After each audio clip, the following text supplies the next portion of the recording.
Alright,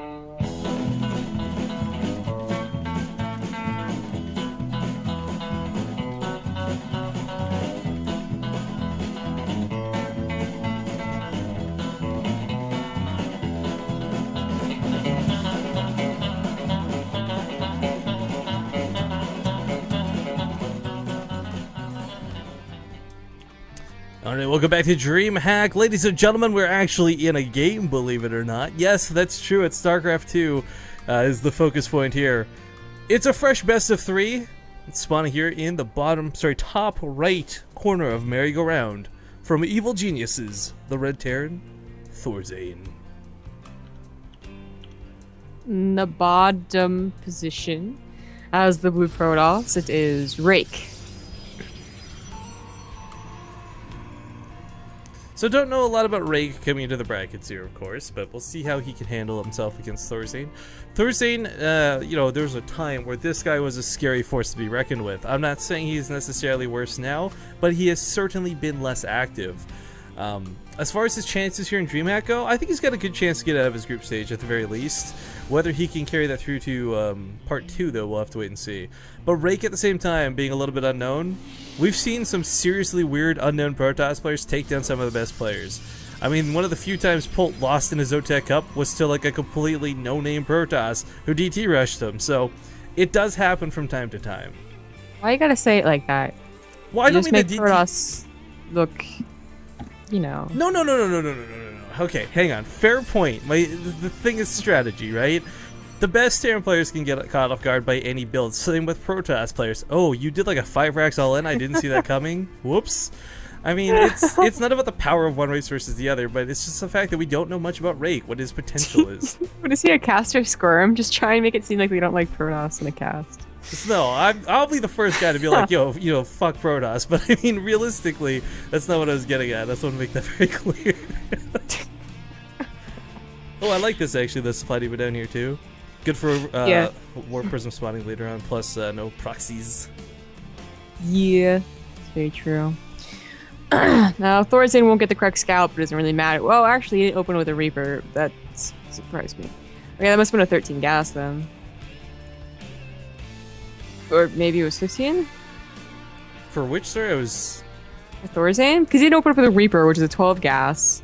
And 15 gas was the other go-to gas in TvP. Well, it's gotta be, because look at his gas count. He did way more. He's only just done the reactor. Yeah. It is weird not to see the Reaper come out. The scouting information is always fantastic. Some cases, for players like Jockshi, it's like a huge priority, but for Thorzain, he may be approaching this just to play that sort of super defensive, I'm just going to get a lot of units, doesn't matter what you have in the early game type move.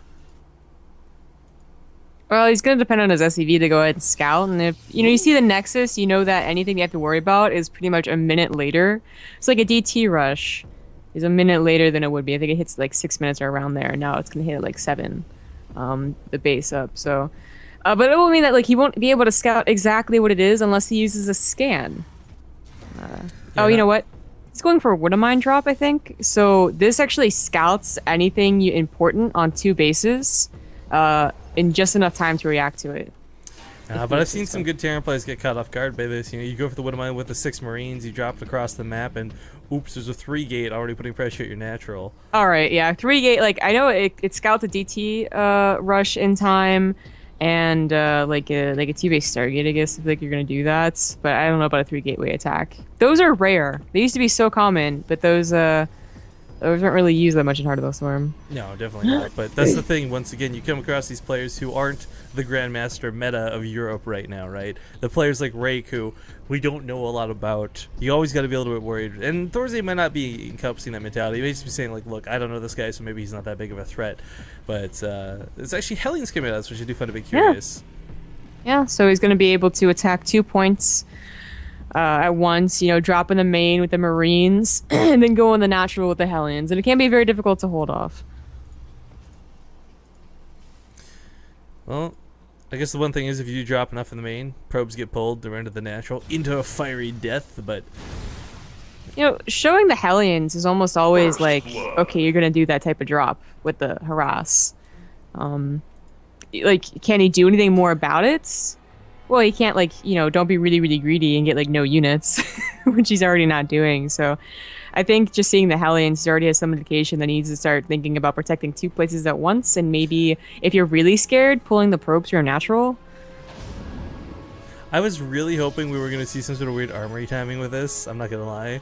Because we still haven't seen it utilized versus Protoss at all. It's been Terran versus Zerg dominance with the new Hellbat change, but just Hellions for the time being. The one big benefit Hellions bring to the party, of course, is they absolutely wreck Zealots. They can take hits from Stalkers, but it's not like there's only 2 or 4 guys. This is full on 6, so he may just end up, yeah, looks like he's going to elevate everything up to the main. He's trying to bait the army to go up there. Oh, and if he doesn't, then you just load up the Hellions anyways. Yeah. You go ahead and attack that or the main probe line. You know what? This army might be able to take on all the Stalkers, too. I was just thinking exactly that. The overcharge goes off, but he doesn't need to fight up here. He can go to the natural. If the Mothership Core dives in too soon, it doesn't have the energy to do anything useful. 2 more Hellions coming from the back end, and the DPS here is looking fantastic. Mothership Core awkwardly out of position for a moment, but I guess the one thing to, rest easy, but there's no stim. But even then, as we see, the Marines are getting top of the Stalkers pretty nicely. The Hellions going to take out these probes. If there was another overcharge, maybe this looks a little bit different, but still 8 energy away. Oh no, Oh, he lined him up. He lined him up. Yeah. This is a little bit stronger than you usually see, though. Instead of just the 4 Hellions, it was 6 to 8s with the reinforcements, and now it's, of course, to 10. Oh, this was cannon just finishes. Ugh. But that's the problem, yeah, like the amount of time that took, the other one just finishes up. So this is about it for Rake, it looks like. Even if this Colossus comes out, it's one of those situations. Yeah. So fast in the Colossus. I mean, he actually didn't have like that bad of a ground army against the normal attack. But that was like, it was always collected. It wasn't like the Marines in the main and the natural Hellions. It was collected, and it was kind of like, if he can catch it without a cannon at least one of the spots, the main or the natural, then he can take on the army.